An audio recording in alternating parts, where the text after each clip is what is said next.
First, it's a joy to come back to Terra Futura. I'm one of the Terra Futura loyalists along with Susan. And I want to just mention both of us were with Wolfgang Sachs, who was also one of the original planners for Terra Futura. And we celebrated his 65th birthday together. And I think anyone who's made a contribution to this very important event. I was thinking about the future with the earth in mind long before the crisis. And so this is the moment for all the discussions that have been taking place.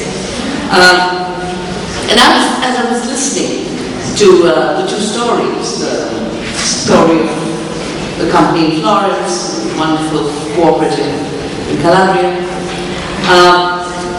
my mind was going to the rough outlines of how either we can create collective wealth, or there will be privatized wealth and collective poverty.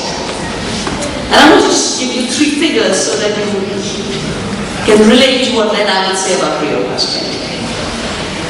Before the British came to India, of 1,000 units of produce in a village, 300 would leave the village, 700 would stay to run all the affairs of the village, very much like that factory. It would go around the tank, the village tank, the waterworks, the school in the village, the health care, the temple, everything, as well as food for everyone, including the last person. And all the services, the barber, the steel maker, everyone would give by the village. They were all collective members of the community. 300 would go up, only 30 would go to distant authority, as it was called, which is the king and the emperor.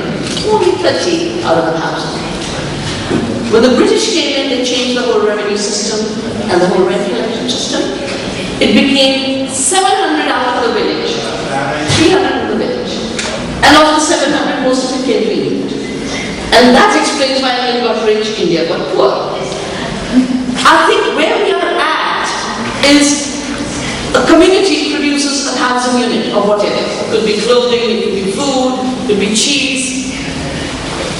The new financial system has worked in an amazing way in which the 1,000 created by people working with the resources, the earth, the water, the land, etc. The distant authority, now the banks, is getting 1,500. Both through the artificial instruments of super profits, derivatives, collateral debt, obligations, etc. But even worse, through an economy of debt creation, about which one of the earliest people who woke us up, how fate worse than debt, is what Susan wrote. I mean, these are things we learned. But I'm thinking of how today everyone is in debt. So actually what's being extracted is more than what's being produced. Both in real terms as well as in the fictitious financial terms. And debt has become the metaphor of our times. If Greece and Italy and Spain are having their arms twisted, it's because they were given a model of getting into debt by borrowing more than they had, to do things which would be beneficial for the banks and get them high profits. And now that that model is crumbling 2008 onwards, what are they solving? What are they addressing? They're saying, we will privatize the remaining of your public goods. We will shut down your factories because you're not viable. We will destroy your work because work is a luxury. We will turn each of you into a consumer. There will be no producers, but you will all be consumers. A totally impossible situation.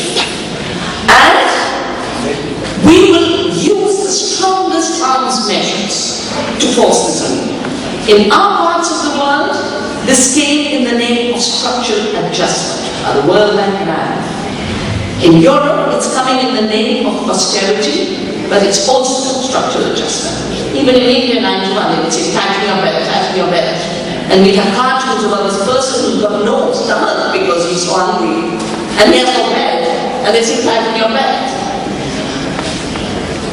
So at this point, the financial system that has given us the crisis is imposing a deepening of that 1,000 units leading to 1,500 for them and a minus 500 for society. And they would like you to take it to the 1,000 units leading to 5,000 for them and minus 4,000 for ecosystems and here. Now that minus 4,000 is the ecological crisis. They extract more from nature than the soil's fertility allows. You take more water out of the river because you privatize the water and turn it into a commodity. And again, congratulations to the Italians who did the referendum to stop the privatization of water. The privatization of seed. How do you get from 1,000 units that a farmer produced with hard work in the heat? How do you manage to extract 1,500? You do it by patenting the seed. You claim it to be your property. You do the work. You sit in St. Louis at Global Center, but you have a patent. You say the seed is mine, you're paying a royalty. Every year, 10 billion rupees of royalty outflow from India to Monsanto. The farmer doesn't have that money. He borrowed against the land, the mortgage, to get the seed, which is not patented. Seed cost from 8,000 rupees to 8 rupees a kilo to 4,000 rupees a kilo. 8,000% no one can make it. At the end of it, the farmer is left in deep debt. Hard-working farmer. It's not the farmers who are producing. Farmers producing abundance, but getting into debt. And the cost of this is 250,000 farmer suicides in India. Tell the story because I believe this is, of course, an extreme case, but everyone's situation is that. Hardworking people who, if they had their fair share of what they produced, would not be in the crisis. It's the unfairness of the system which is increasingly sold to us in the names of either technology such as genetic engineering or technology or financial instruments which no one understands. Everything is mystified to keep you thinking that you were the failure, not the exploitation of the system. Now as we go to Rio +20, we have two futures. There will be two discussions. Those who created the crisis through greed, appropriation of the earth's resources, creating the ecological crisis, creating poverty, are coming to Rio in the name of the green economy. That green economy doesn't look like the cooperative in Calabria. That green economy is saying, the water of the planet could be making so much money, so let it be commodified. The biodiversity of the planet, why should it be generating the needs of local communities? It should all flow to the corporations, should become their property, all patented, to be used to reproduce the old oil economy by using plants and food for creating biofuel, for using genetic engineering to force feed us. And it's getting worse. There's a new debate in England with wheat. They're doing a GM wheat, but the GM wheat has a synthetic gene in it. And fabricated gene. They take a gene from a cow, then they remove some genes and create an artificial element. Never been done before in the world. Never. And the British now have a movement called take the flour back, take back our bread. The bread is being stolen. Why is all